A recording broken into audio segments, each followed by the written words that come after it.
Nobel Prize winner, Francis Crick, published an extraordinary book called Life Itself, in which he argues from a scientific point of view that life, the DNA molecule, which is the essence of life, could not have got started by accident on this planet.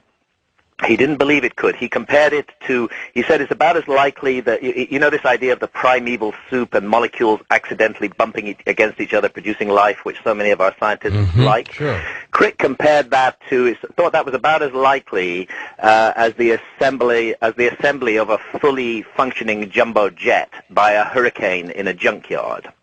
It is just such an extraordinarily complicated molecule, the DNA molecule, and its relationship to the proteins equally complicated. So to cut a long story short, he suggested it was sent here by an alien civilization from the other side of the universe who faced certain doom, perhaps, as a result of a supernova explosion. They sought to preserve the essence of life, and so they sent bacteria out into the universe in spaceships loaded with DNA. Those bacteria, one of those spaceships crashed into the early Earth. This theory is Crick's theory. It's called directed panspermia.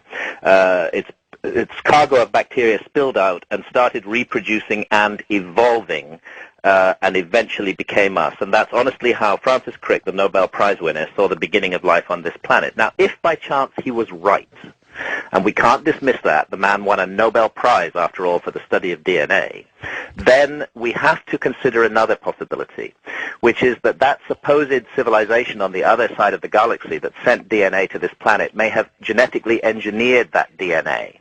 It's recently been discovered that DNA is a fantastic recording medium. Patents are being taken out all over the world to use DNA as a recording device, that it would be possible to record vast quantities of information on DNA. Right now, today, our scientists can record 100-word songs on DNA, and it's been done on the DNA of the E. coli bacteria.